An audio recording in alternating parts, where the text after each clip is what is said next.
and I didn't leave the house for 7 years. I didn't step outside the front door. So I didn't feel sunlight on my skin for a very long time. And I was really ill. I made myself really poorly. I'd gained a lot of weight. But once I had to count to 10 to get out the front door. I would wait till it was 3 a.m. in the morning so no one could see me. There was no one about. It was dark. And I'd count to 10 and I'd push myself to just open the door and touch the handle. And the first time I did it, I felt like it sounds so weird, but I felt like I'd just been born again, because I'd felt that, like, the fresh air on me, even though it was dark, there was no sunlight, but I felt like it was like a new chapter, and I'd really, like, pushed myself to get past the front door, and it was the best thing I ever did. And I'll be honest, it saved my life doing that. It really did, because I was faced with like two options that night, and I was ready to commit suicide.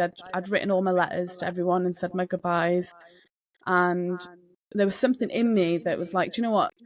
You've got more to give this world than I realised, and I'd put myself down so much, and I did it. I got out of bed that night and I was like, I'm going to go for a walk. I'm going to go for a walk. And I kept telling myself over and over again, I'm going to do it. I'm going to do it. Hey guys, and on today's show, I am joined by two amazing women.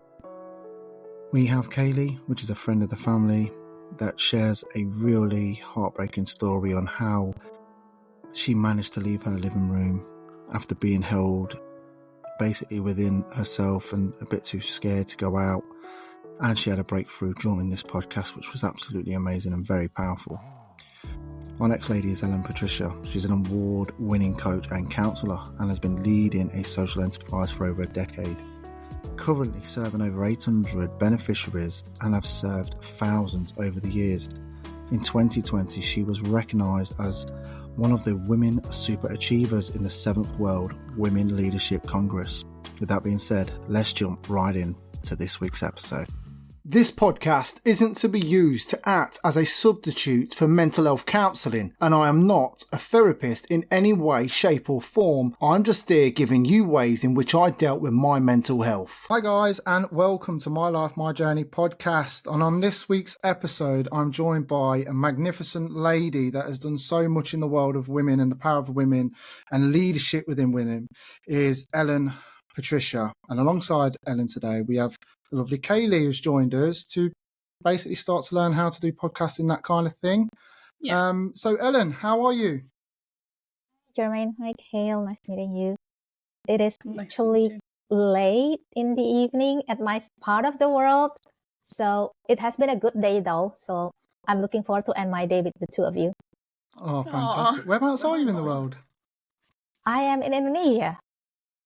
Wow. Yes, I am. Brilliant. What's the weather like? It has been quite, well, the rain has just started to come about 2 to 3 days ago. It has been quite a long drought so far. So we're just so happy that the rain has finally come, even though it's just a trickle, but that's a good sign. Oh, that's very good. I mean, we must admit, Kaylee's got her screen up there. She's up in Cumbria, and it looks like it's absolutely chucking it down. And I'm sat in a warm house, so yeah. It's always chucking it down up here. What time is it over there? So, Ellen, what... Oh, go on. So I just want to know what time it was over there. Midnight. Oh, wow. Oh, my God. It's so late. Yes, it is. Wow. Should have said, Ellen, it was so late. I could have got you on a bit earlier so you can get into bed and whatnot and get your rest. I feel awful now. No, it's okay. Because I often had work with people from US and from the Europe. So I sort of like, for quite some time, I sort of changed my working style different from most people. So morning is usually my me time, my rest time, and my working time is afternoon and evening. So all good. Oh, brilliant. Proper strong woman that can do all those different things and just change times at a moment's grace, whereas me, I'd perhaps cripple at the thought of that. Yeah. Me too. Well, it just takes a journey. Yeah. Me too. So what's your story, Ellen? So yeah, I think I am where I am because, like I said, it is a journey. If people see me now, I think they just see all the glitters, like, oh, she won award for coaching, she won award for counseling, she won award for parenting, she led social enterprise, served like hundreds of people in her country, partnering with different organizations, like all the glitters that seen from the outside. But if they see my humble beginning, then I think they can understand that like I say, it's all miracles along the way. Yeah. Like so many things happen. I would say even like the best thing that happens are the things that I couldn't have thought of before. I couldn't even plan, but it happens. Yeah. So yeah, it's just amazing journey. Wow. So when you've got these people around you saying all this stuff, so where did it actually start from these humble beginnings? What was it? What was life like as young Ellen, and what did life look like for you back then? Well, initially, actually, I'm not in this field now. I am in the coaching, counseling, and also personal development field.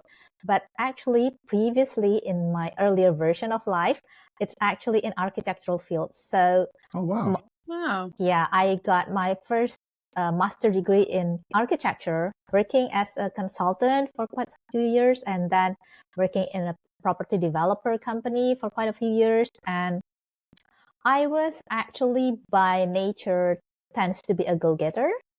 Like I don't mind going above and beyond things to get things done, like to really go after what I want.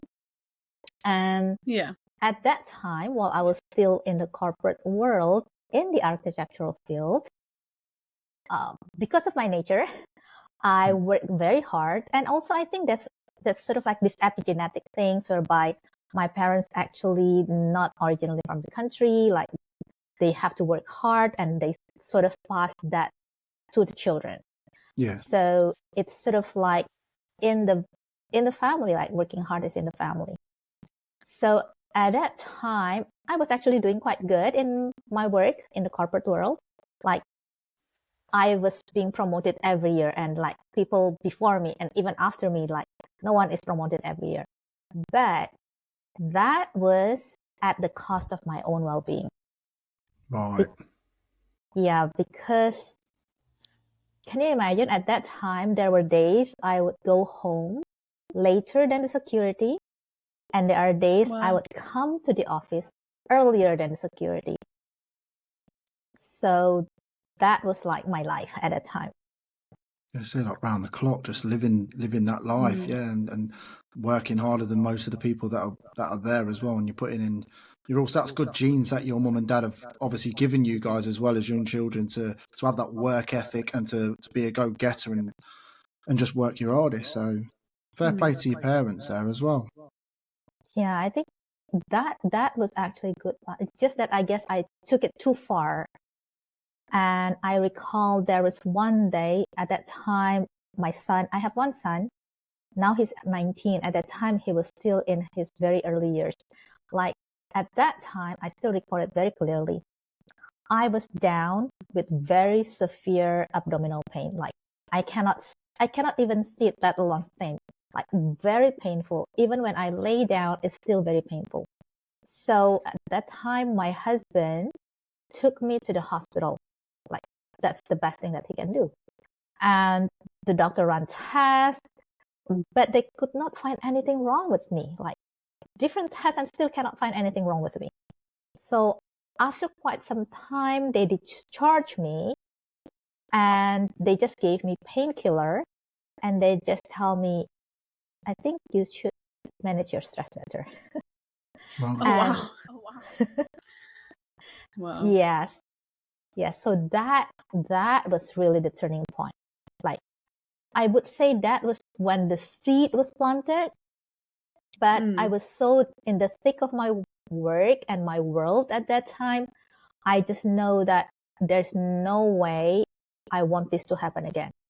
But that's sort of like just an intention that I have, but I don't know what to do about it. So it took me quite some time to really find my way, to really consider my options. What could I do about it? And at that time, like counseling service, coaching service is not as popular as it is now. So it is also not very easy to find such service, at least in my country at at that time.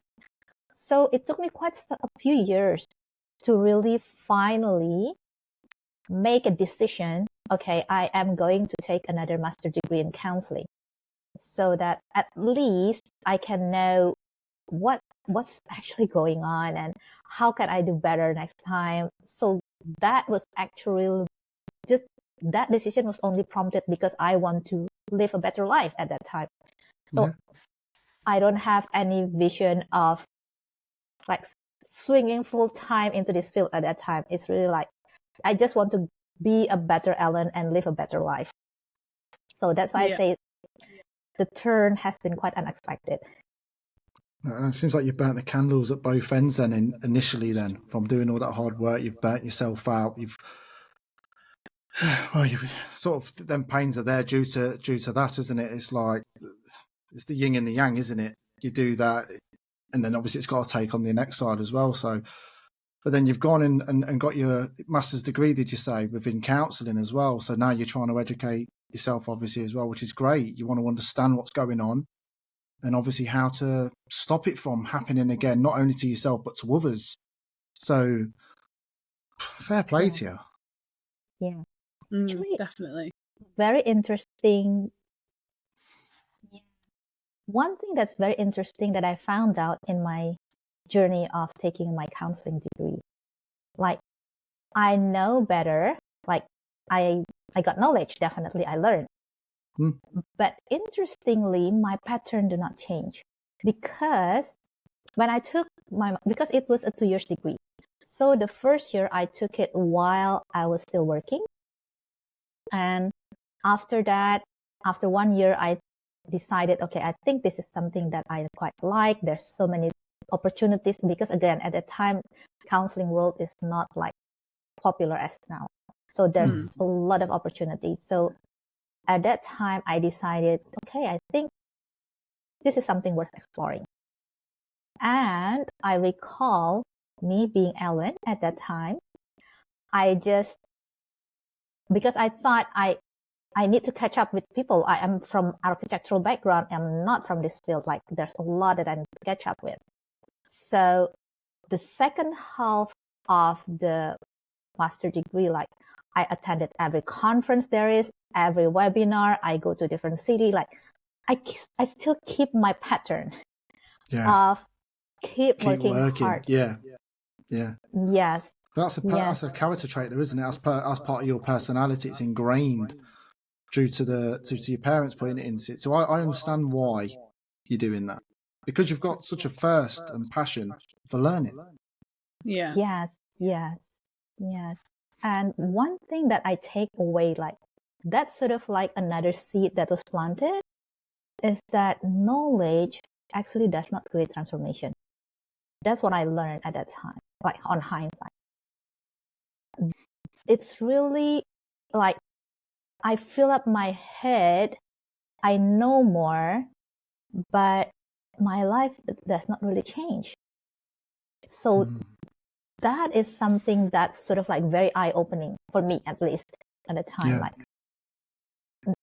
really, knowledge does not create the transformation. It creates the awareness, yes, but it does not create the transformation. I was going to say, because there's a saying, isn't there? It's like knowledge is power. Yeah. Yes. And that was, I was struggling with that sentence actually at that time. Like, knowledge is supposed to be power, but why is it like nothing much happening? Then I realized after quite a few years, like working on myself, that was the time whereby I really work on myself. Like I read your bio as well, like working with CBT, like processing my thoughts, like really making time to process myself, not just to learn, but to process myself. And that was really slowly what got me changed. And after quite a few years, like now I have my coach. Like I always have a coach. It has been 5 to 6 years. I always have a coach that helped me and walked with me. Like I met my coach every month twice. So it really created a support system for me.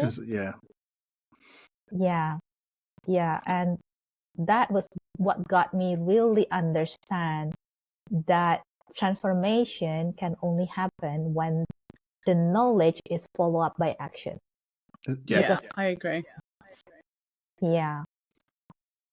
So that was an eye-opener, and that's what got me into this work that I'm doing. Like, I'm not in our organization now. We don't focus on like formal knowledge, like formal education. We don't want to go that path, because what I had experienced is really like, how do I work on the knowledge? That is really what creates the change. So what we're trying to do is really getting people to work on what they know. So sort of like, we do provide workshops, but we do provide webinar, but then that's sort of like just a door opener. But really the bulk of the work, when I say we serve hundreds, it's really through the healing work that we provide to the people in the country. Like, we partner with an organization in the States to provide that healing work to people, whereby they go through long-term program, like they really work on their emotions, they really work on their thinking.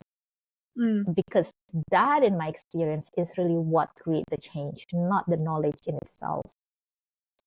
Yeah, and I understand that, because you can know there's a saying over here where we say you can learn by the textbook, but if you haven't done the practical, you ain't going to know how to actually do it. I've tried to do it where I've tried to go through like IKEA, and I've tried to build like a TV stand, for instance. I'm reading the instructions and I've built it backwards, and my partner was laughing at me. She had to literally deconstruct it and redo it herself. So I do get it. If you've got practical, I know it's a different, obviously, sort of way, but it's having the knowledge doesn't mean that you know how to do it until you lived it and gone through it and experienced it. A little bit like me, really, with this podcast, the stuff that I've gone through in my CBT and trying to help myself with my therapy, trying to get a coach sorted, which I've got. And then obviously similar to you as well, when you're going through your course, I've just done a course. It wasn't a university course. It was a suicide prevention and a self-harming prevention course. I've passed that now. I got flying colours with it. I was quite amazed, but it was very hard because I'm a truck driver by trade. I'm doing up to 12 hours a day, then coming home onto the PC, then learning about this stuff and watching. If I'm being honest, it was really hard, because watching and listening to stories about suicide, it really affects you as a person to listen to this stuff, and it gets you. And when you've done all that trucking, then to doing that course, and then I've realised I've got 3 children of my own, and I've got a partner to be happy as well. So it is hard working around the clock. You do burn yourself out, and you ultimately feel like you've never got any time for you, to care for you. Yeah. So when I read your story, I just saw this amazing woman, this powerful woman, and you've won an award as well, haven't you? The 7th. What's it called? The Woman's Award, World's Woman Award. It was in the 2020 in the 7th World Women Leadership Congress. So they gave award for quite a number of women that they deemed, well, whatever with the evaluation system that they used. We were given the award of super achiever, woman super achiever. That's amazing. Wow. What imagine that. I bet your son and your husband were really happy, as well as yourself, because that's such an achievement. I haven't ever had an achievement like that. Kaylee, have you ever had an achievement like that? No, not quite like that. That's amazing. Thank what you. story. Thank you. So that how was it going? Unexpected. Oh, was it? So was it nominated? Was you nominated from like a group of people, or? Yes. So, wow. Like I said, the award that I want are like, it's things that I don't plan, things that I don't see it would happen, but it happens.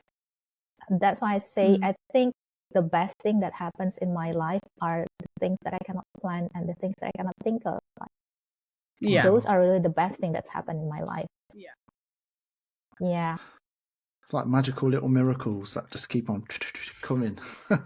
See, in my life, everything seems bad all the time. Like literally every day I've got like a grey cloud over me all the time. And it affects me so much. I mean, I've got eczema at the moment. It's come out today and I'm like, oh my God, I'm going to be recording. And it's the one place I don't want it because it really reduces my serotonin within my brain and it just makes me go flatline, if you know what I mean. And a lot of people who's not had that or suffer with it, they don't understand that mental health part of it. They're just like, well, you look fine to me. And I have to keep telling them, if I walked into work with a broken arm in a cast, you're going to run over to me and hold the door. But because you can't see mental health, you don't believe it's real or whatever. So that's quite hard to walk through life with that, trying to keep a smile all the time, because Kay's partner will tell you I've cried a few times. I'm that guy, and I'm proud to admit that I cry. I go through stuff. Healthy. Nothing to be ashamed by it. Yeah, I do hear that though from both of you. I do hear that quite a lot. They always say tears is the pain releasing or something, or weakness of the body. It's leaving. The weakness is going. Yes. But I just wish I had the strength of what you've had to endure that. Because did you say you was getting a little bit of backlash from people around you, saying because you're this, that? How do you cope with that when you've got people bad mouthing you about all your achievements in life? Because I think you should be praised for that and championed for that. Well, I think I've like quite for a few years now, I've learned that what I really, really want is actually peace and joy in my life. Like the things that I do, I still keep doing them because they give me joy. Like that was the reason, like why I continue doing that. Like, it gives me joy to do that. And this affirmation statement is something that I sort of like revisited very often. Like, I am committed to my peace and my joy, and I measure my success daily by the level of peace and joy that I have. And that's powerful. It is, isn't it? Yes, it is. That's powerful. That's literally like a quote. That's powerful, Ellen. You need to copyright that. Do you have like a routine that you like do every morning when you wake up? I do. Like, what's your routine? So, because I work quite a lot with people from the US and Europe, and I'm here in Asia and in Asia. So, like with you guys, the time is sort of like the other way around. Like it's probably morning your time, it's evening my time. So, I work with my coach to really find a routine that works for me. It just there's like this realization that I had a few years ago, and I really like vouch for having a coach. I am myself a coach, and I think I want to walk my talk. That when I say everyone would benefit from having a coach, then if I don't have a coach, then it does not align. If I say everyone would benefit from having a coach. So I also have a coach for 5 to 6 years. And again, with the help of my coach, I try to create a routine. It really takes a trial and error to find what works for me, because what works for me may not be working for any other people. And I learned to be okay to be different as long as I know what I'm doing is really working for me. So it's really, again, it's a journey of not just learning, I would say a journey of unlearning that it's okay to be different. It's okay for me to just do what works for me. So my routine is, again, usually morning is not my working time. Like in my calendar, very hardly I accept anything before 12. So it's really like morning is my time, my family time as well. Afternoon and evening is my working time. But in the middle of it, because like now it's quite late, so I sort of put pockets of time whereby I do stillness practices. And in the morning, I do a lot of it, but in the afternoon and in the evening, I provide pockets of time, like adjusting to the schedule, definitely, because like if there's meeting, then I will put it in between meetings, but I make sure that there are always pockets of time in the afternoon and also in the evening whereby I can do my stillness practices, because that really helps me to just drop down into calmness, being centered, being grounded, and just get me through the day with so much less anxiety, because I know that, well, I know that different people will have different beliefs, but what I believe is I'm always supported by the divine. And that is not something that has been,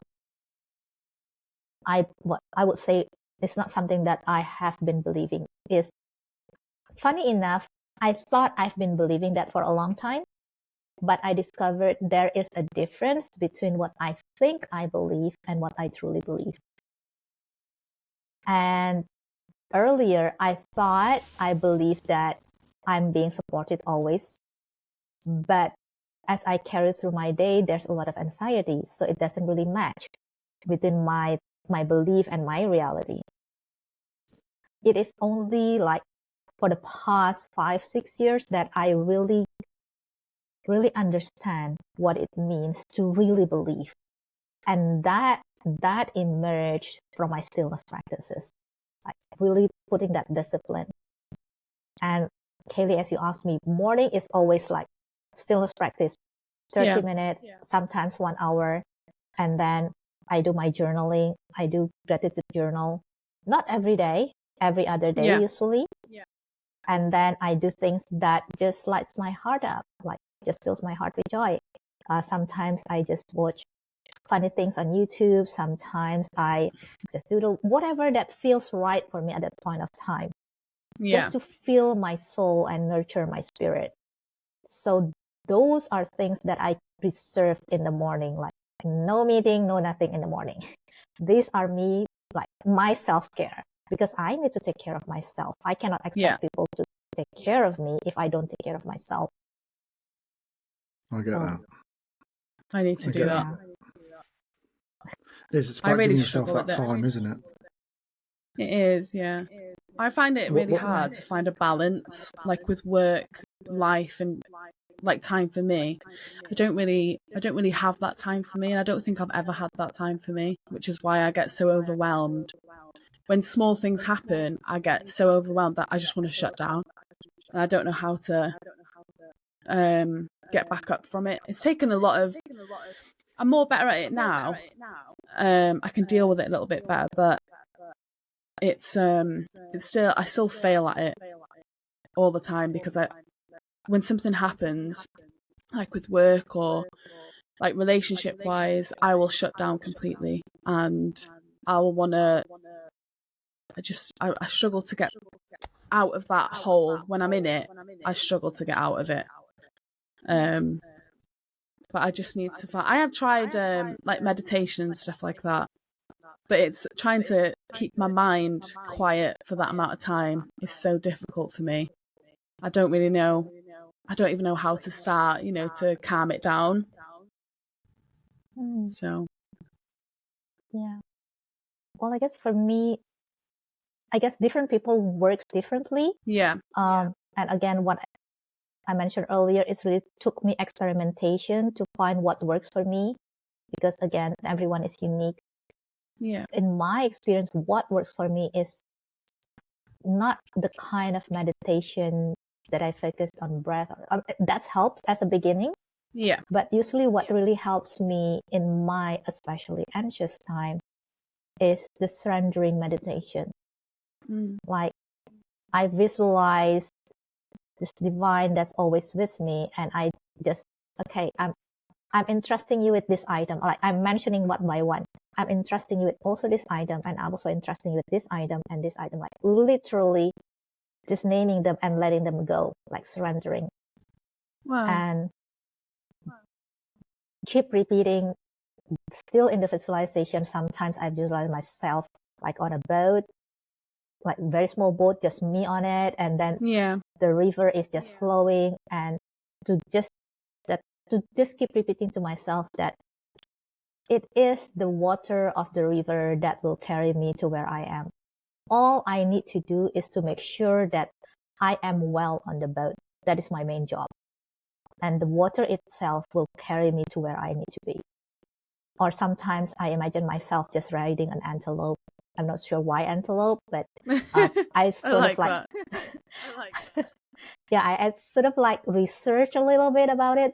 Antelope turns out to be one of the fastest animal, but graceful compared to cheetah. Cheetah also fast. Yeah, cheetah also very fast, even faster. But antelope is fast but graceful. So probably that's why. So I just visualize myself riding antelope with my hands. Like I literally use that pose when I do that, like just letting go, like I'm not holding anything. But I imagine from my heart coming two invisible hands that like just holding on to the thorn of the antelope. And I just say, you know the way, just carry me to whatever that you think would be best for me. Beautiful. That is. And thank you for your vulnerability as well there, Kay, with opening up there about that. Because it can be hard. It can be hard. Yeah. You know, the sort of things that I do, I'll be honest with you, I've got meditation in my life. I'm not a great meditator, I'll be honest with you. I'm still learning, and I find it difficult sometimes to find that peace and to live in the moment. A lot of the time, if I'm on holiday, I'm always worried or thinking, oh, I'm back at work on Monday. I'm back at work at Monday, and then I count the days down. And before you know it, I've lost out on all that happiness that I could have been having because my mind's been occupied. The real estate in my brain has been occupied with next week. So meditation helps in that way. If I find it difficult to sleep, YouTube, like Ellen, I'll find YouTube. But I won't really find funny clips on there. I'd find a thing where it's called 10-hour black screen thunderstorm. And I'll just have rain what I listen to. trickling in my and it really centers me down. But I do breathing techniques as well with that, and I'll breathe and I'll start to focus on my feet, and then my ankles, and then my shins, my knees, and I'll start to get a feeling of what each of these body parts feel like. And the time I get to my temple, I'm lights out. And it's beautiful. Good on you. Yeah, I love it because I dream about things. But at first, when I first started meditating, I had thoughts coming in and loads of thoughts coming in. And I used to think, oh no, I'm not meditating. This ain't meditating. That's meditation. Thoughts are supposed to keep coming in, isn't it? And they keep coming in. And it's down to you then to listen or to compartmentalize. I don't need that at the minute. I just want to. So that's what I do. That helps. Gratificational. I can never say the word right. So my English ain't that great when I come to words. But gratification. Basically, I don't know. Sounds right to me. Gratitude, right? So I'll write that down on my phone and I'll do it every day. 3 things that I'm grateful for, but I'm not allowed to use the same 3 things again. Oh my God! So it makes it challenging. Yeah.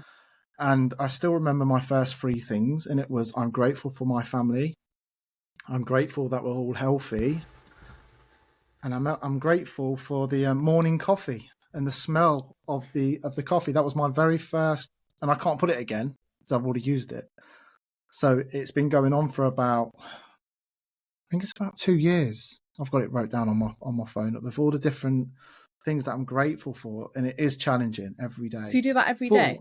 Every day, yeah. Wow. And the reason why, Kate, it might work for you as well, is because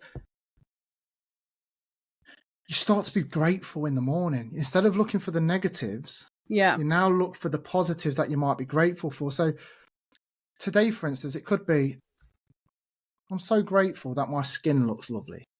I'm so grateful that my heart is beating because I've watched a lovely video today. Yeah. Or, oh, I got to see a friend today in the street that I haven't seen for years. That is literally something to be grateful for.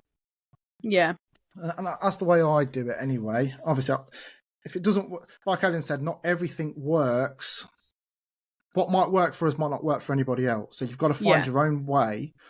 But the one thing that I have learnt in this life is if I want something, I have to be responsible to do it.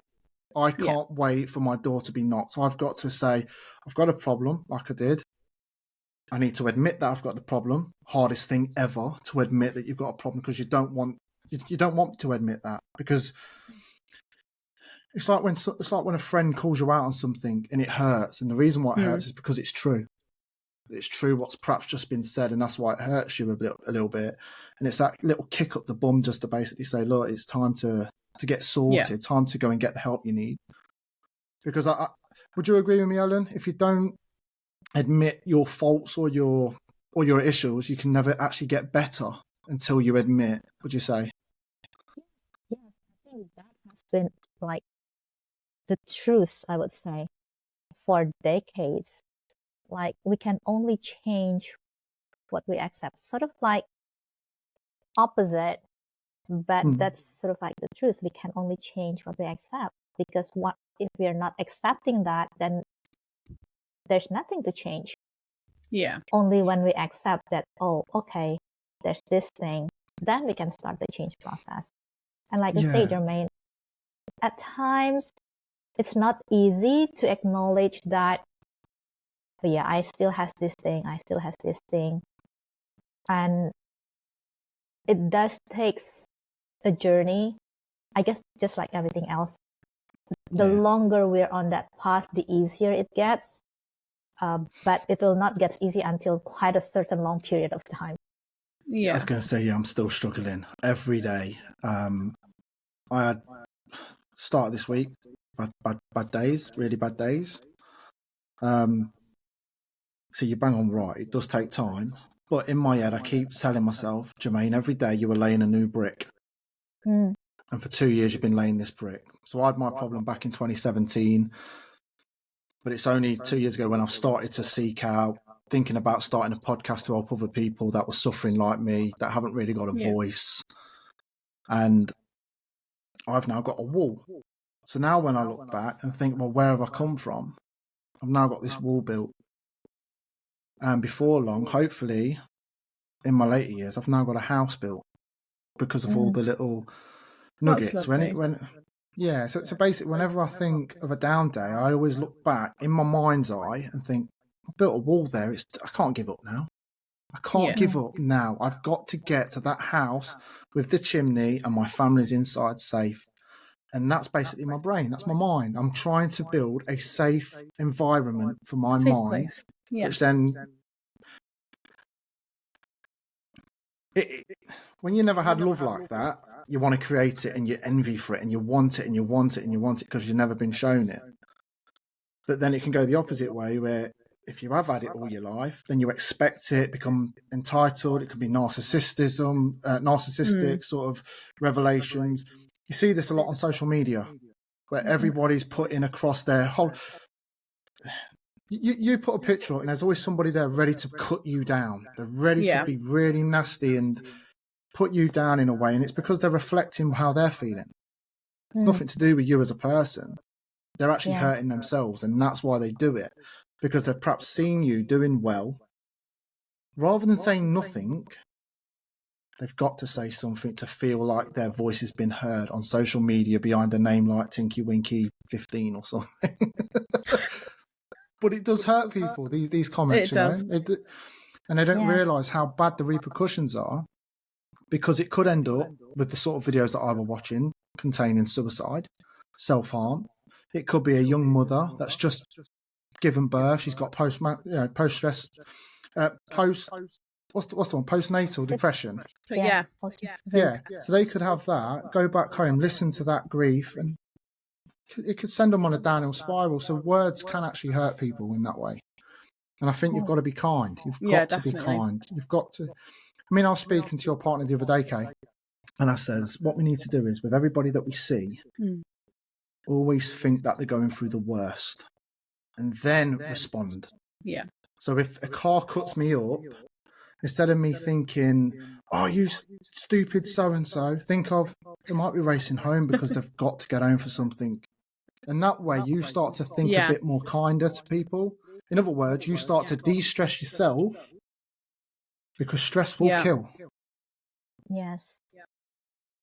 So that's what I've started doing. So everybody that's being idiots to me, I'm just like, bloody hell, they're going through something there. They're really in a rush. There's definitely something going on. Hope you get there, mate. Thanks. And then I'll just sit back and carry on, because stress is no good for me, you, or Ellen. It's no good for anybody watching this video right now. It's stress is a real bad killer.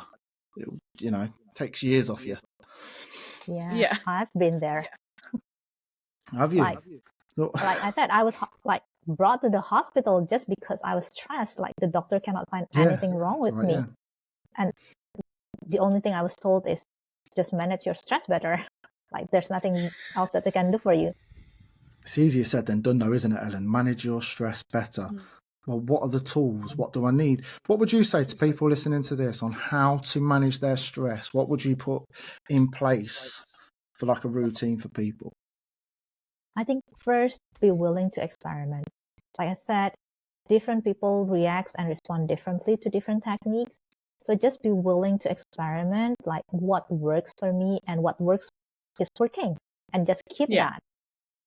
As long as it does not create another problem. Like probably like what works is some people like I take drugs, it makes me feel happier, but it creates another problem.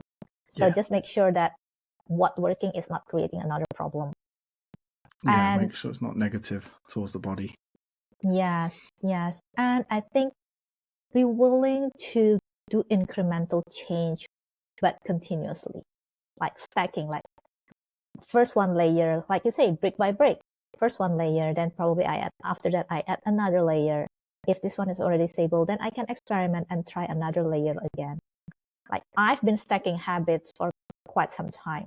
Like there are habits that I do daily, like I mentioned. There are habits that I do weekly. There are habits that I do monthly.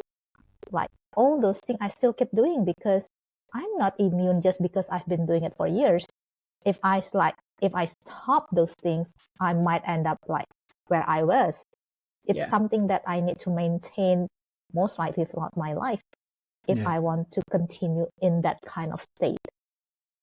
Yeah, it's progression, isn't it? It's making sure you keep going forward and not taking any steps back. And when you do take a step back or have a hard day, then the key is not to be too hard on yourself because you've already built half of the brick wall. One day you're allowed to have a little bit of a down day, but just remember backwards. Look what you've achieved already, Yeah. I often say that progress, change, transformation is sort of like if it's really working, it's probably more likely the pattern like the stock price pattern when it's going up, like it's go up and down, up and down, up and down, but the trend is up. So it's really the trend that we are looking at, not the point by point, because definitely we are human. We are limited. We have weaknesses. We're not perfect. There are going to be days where we fail to do what we say we're going to do.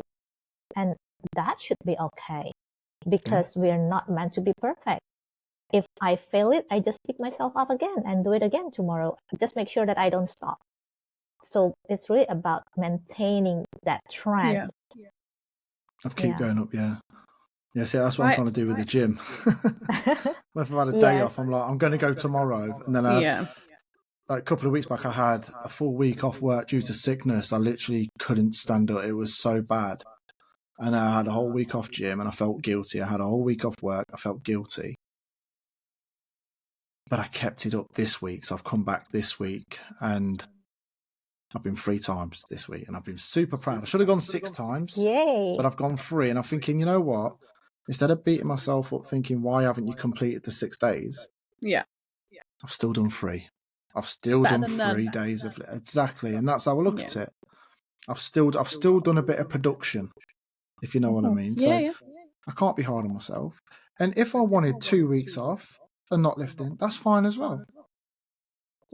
Because we do need time by ourselves as well, don't we? Away from the situation and stress, like because I stress myself with the gym. I'd have reminders. So I actually turn off. This is one for UK if you want to try this. Go on.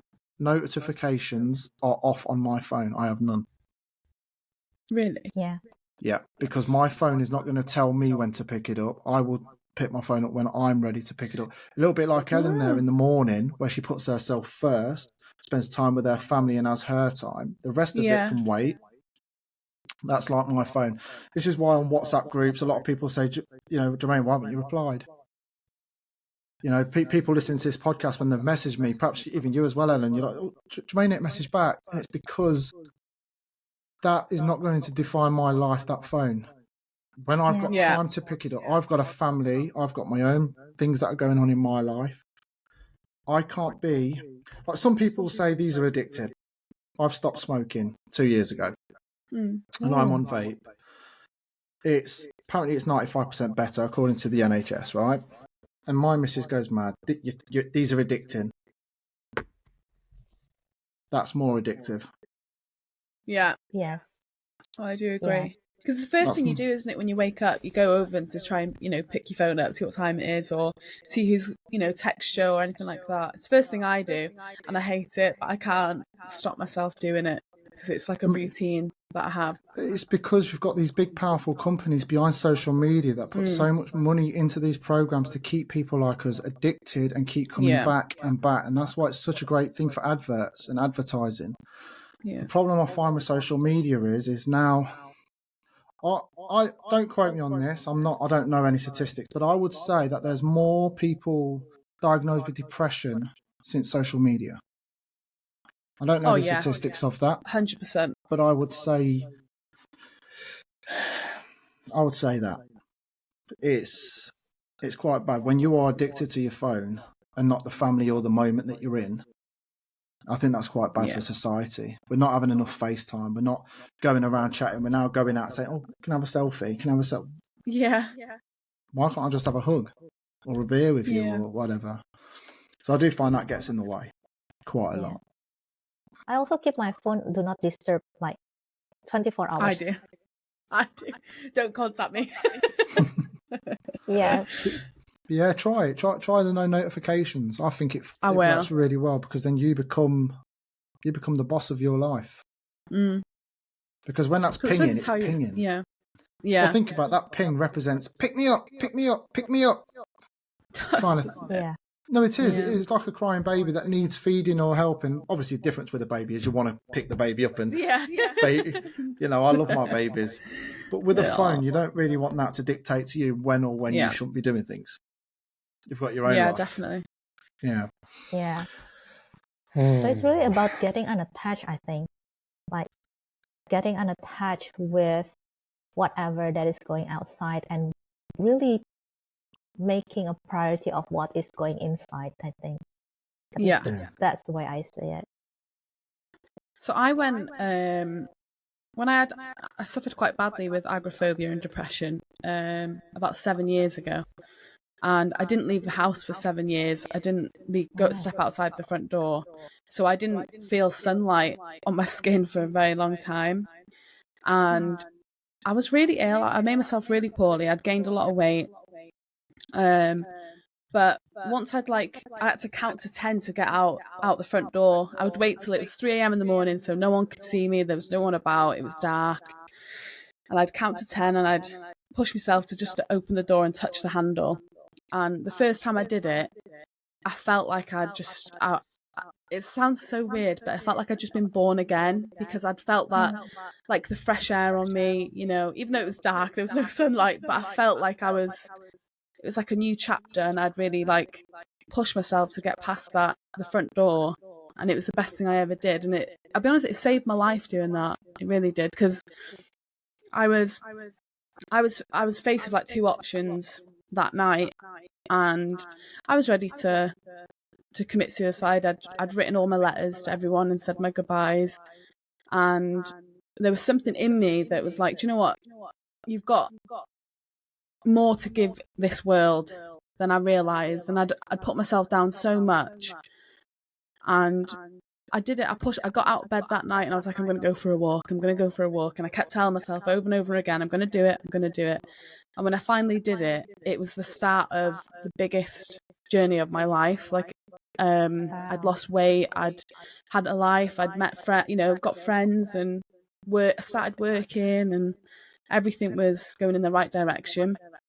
But then once I'd hit a point, the depression kind of crept up on me. It caught me up, and I realised that it was never going to go away at that point. But I didn't give in to it as much as I would have. And I didn't shut the front door and stay upstairs for another 7 years. I tried to push myself every single day to keep going to the gym, keep going on walks. Walking really helped me. I tried to set myself targets every day. And that was like a focus that if I did that target, I'd won that day. I did something good. And it saved my life. It saved my life. You've got to set them targets, I think.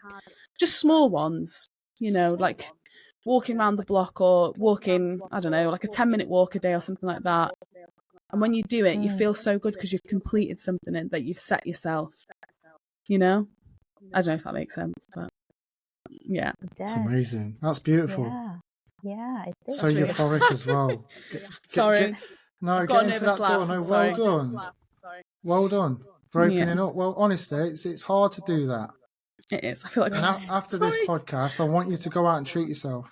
Go and get yourself some ice cream or something, just a treat, because it is hard opening up. It is. Yeah.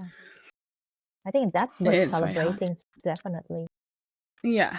Sorry. That's beautiful. Kate, that's actually making my heart go, man. But now I feel like I've because I've met Tom, I met my partner, and he loves me for who I am, and he's shown me what real love is. I've never really experienced that with like family life or anything like that. He was the one person that showed me what love was. And I've I don't know, it's shown me a different side to the world, really, because I always thought it was quite a dark place to be in. But it's not. As soon as you take them small steps in the right direction to help yourself, there's light at the end of the tunnel, There definitely is. You just need to take them steps to get there. Sorry. That's amazing. No, you know what? That was beautiful. There's perhaps a lot of women out there that are just like that, Kaylee, that are scared to get up and do something about it, and that have been faced with those two things as well, and two options. You did something about it, man. And that actually touched me quite a lot, that did. That's quite powerful. Yeah. So I mean it, you better tell Tom to buy you a treat after this, because you deserve that. Because you've got to treat yourself for that. Have you ever been in a spot like that, Ellen, where you felt like you're at the end of the tether kind of thing? You're a bit scared to do something beyond what you feel you can do, like scares you or kind of something like that. I understand when you went to the hospital, but I'm just thinking if was there another moment in life where you just felt I need to do something here. Yeah, definitely. Sometimes it is because the external situation. By the way, I just want to say, Kate, you're such a strong woman. I don't know whether you realize it or not, but it really come across you're such a strong woman. Thank you. That means a lot to me. You're gonna make me cry. Sorry. No, thank you. No, and it's okay to cry. I think that's just human. Yeah. Yeah. So, answering your question, I can recall like the pandemic that has just gone over with.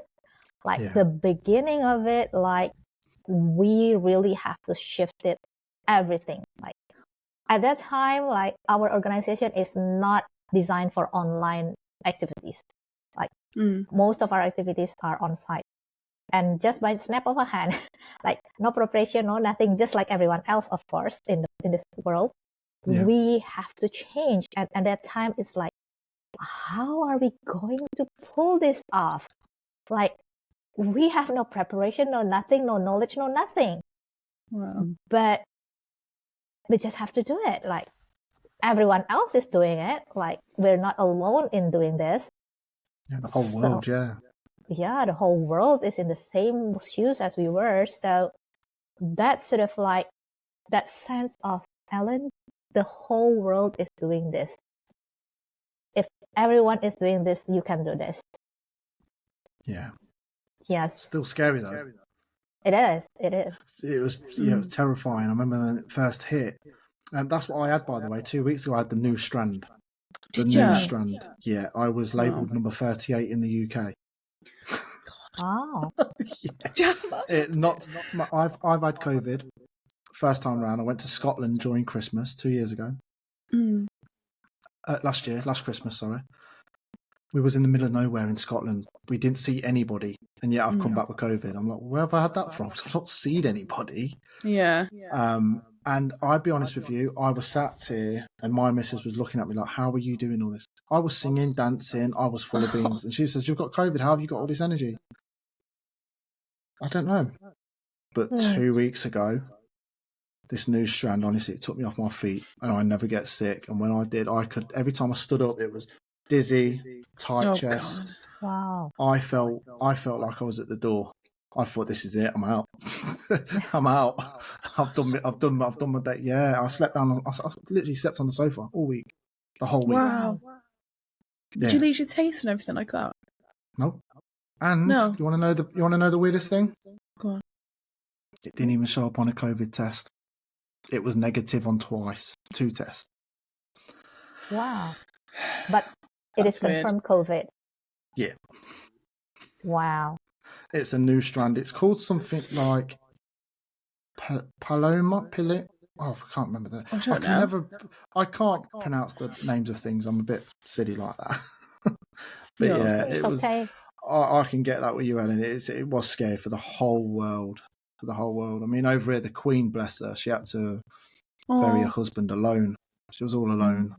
That was so sad. I know, but it just goes to show you that it affected everybody, even if you were royalty. Yeah. Yes. We was all in it together in the same boat. And I imagine it was quite hard on some people that suffer with mental health issues as well. Really, because if you're not getting that social side, having a friend round, chatting. Yes. You imagine you lose that person, like you said earlier, Ellen, with the coach. You lose that coach. That could turn your life totally different direction to where you wanted to ever go. Because they're your support. You need that support sometimes. Yes. You know? Yes. And I believe like none of us can actually survive alone. Like, I think if there is someone like that, I would say that's sort of like the exception rather than the norm. I think the norm is really like we're created to support each other. Yeah. And I think it's okay to receive support and to seek support. It is. Don't be ashamed to ask for support. And you're right with what you said there, because Kay's opened up and said that she's never felt happier. She's never saw this side of life before.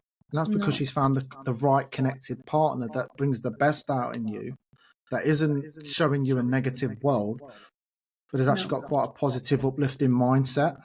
Yeah, definitely. And then that breeds positivity. Like, if you were to put yourself in a friendship group and they're predominantly negative and they're always feeling that way, well, guess what?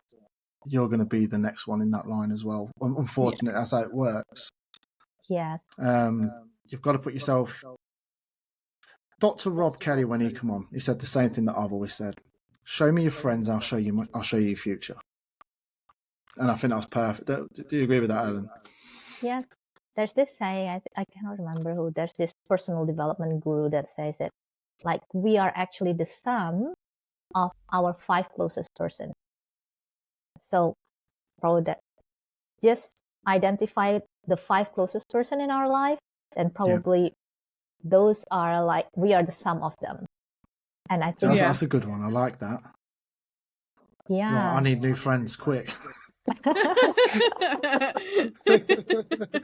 No, I've got great friends at the moment, to be fair. I'm surrounding myself with a lot of good friends.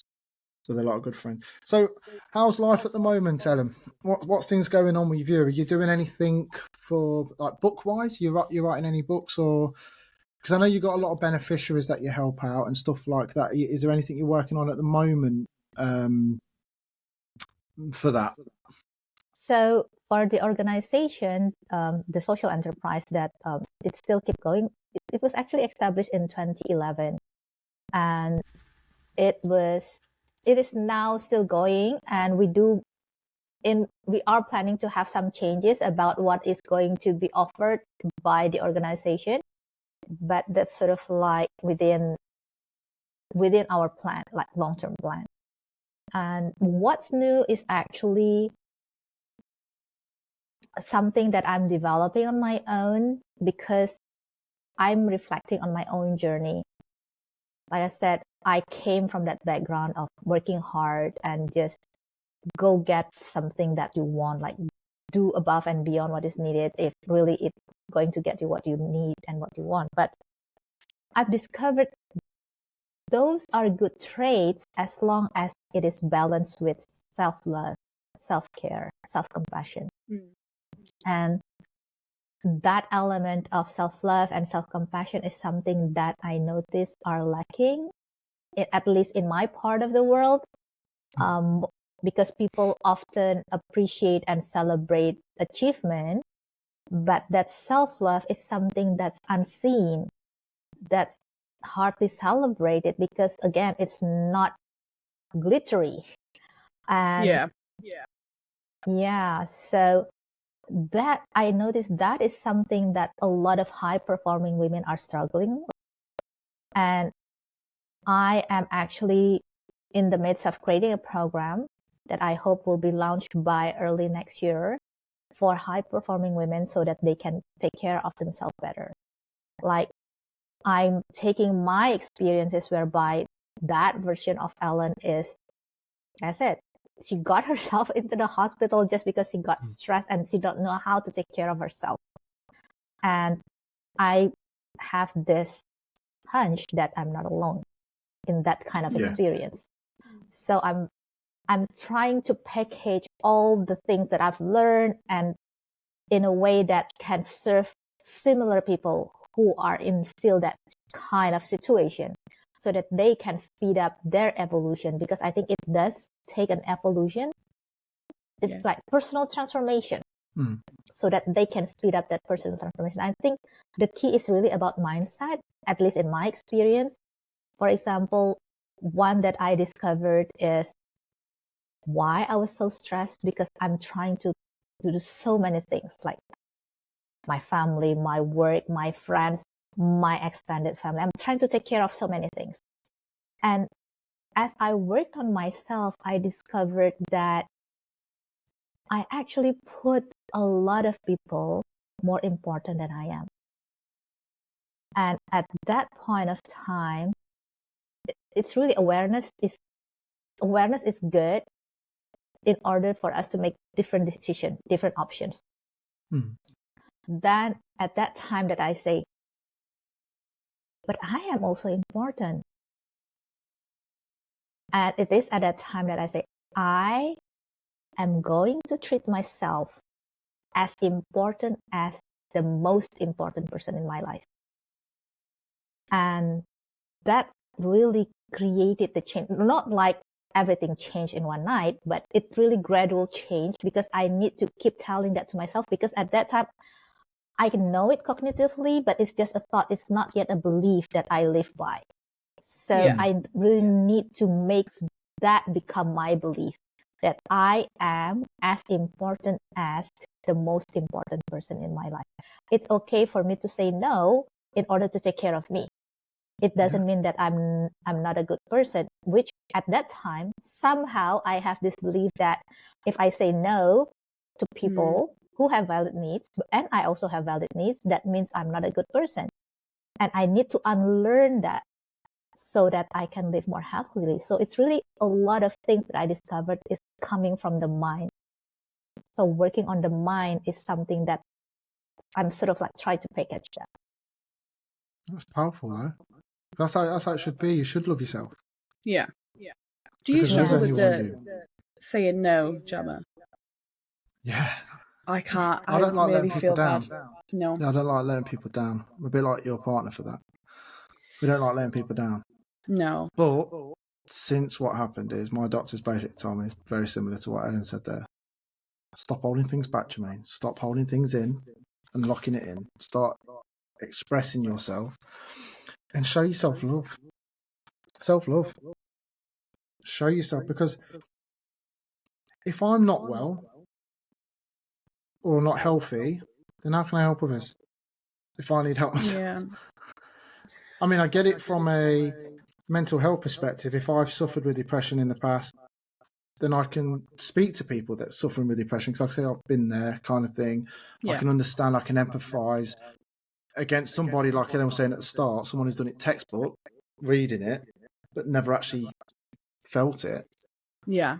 I'd rather go to somebody that's been through that mental health than somebody that's never been through it. That's what I did. Ellen there's I gone just, through. Sorry, go on. No, I was just going to say Ellen's gone through what she went through with her stress and burning the candles at both ends and being a mum. Mum's the hardest job in the world, by the way, guys. It's the hardest job, and you don't get paid for it. You know, it's no, I'm being serious. It's the hardest. I've seen my missus, and we've got 3 children. You know, and it's been a grind. Not for me. I'll be honest with you. It's easy being dad. You just turn up, say yes, no. There's some money, kind of thing. Here's a hug. Because we don't know how to do that. I don't know how to. I couldn't do it. What Mrs. does. I think that takes a special person. I love my kids, obviously, undoubtedly. You know, they're the best things in my life. They're my legacy. But I just think Ellen is in the perfect position to uplift women that are in area as well, that have been taught that way of you've got to say yes to everybody for then you're nothing. You're you know, there's nothing about you. You're just there. She's now giving those women a voice to say, you know what?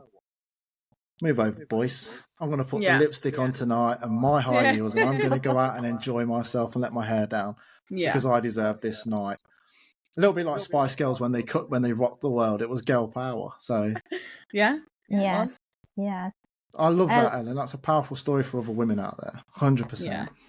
Well, thank you. And I've learned that it's okay for some people to not like me, because me showing up as me, probably some people will not like me the way I show up before, because I no longer seek their approval.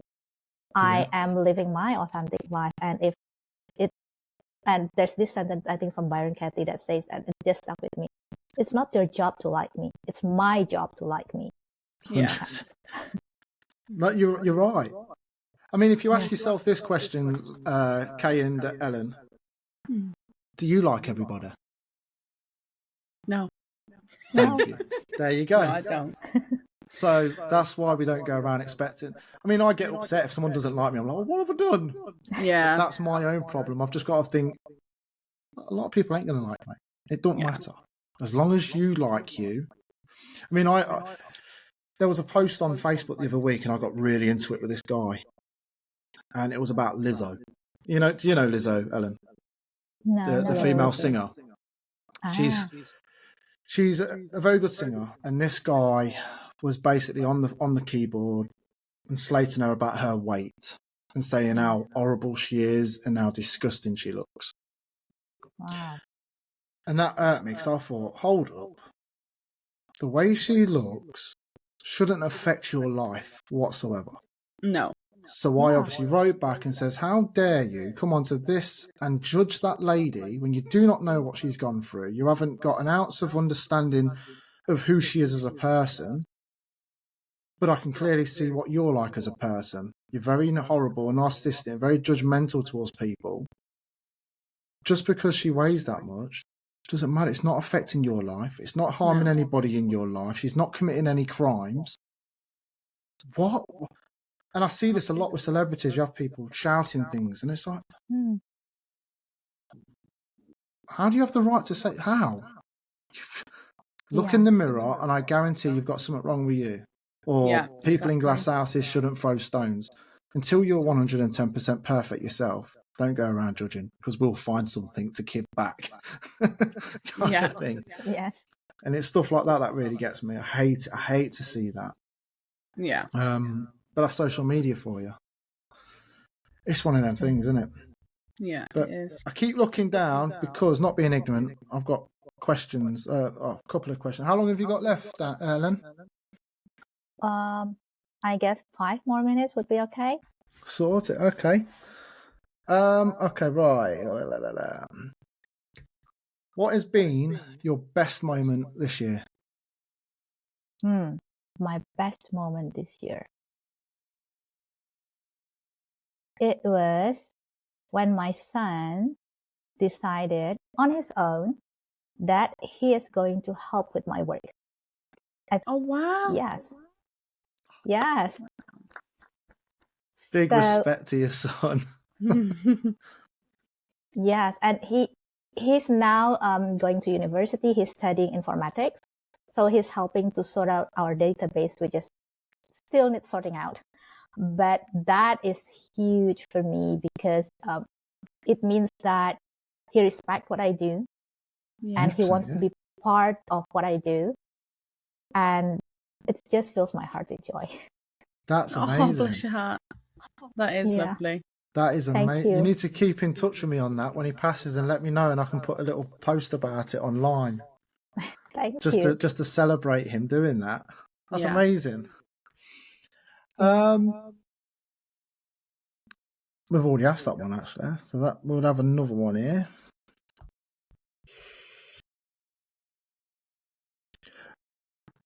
What people do you prefer working with?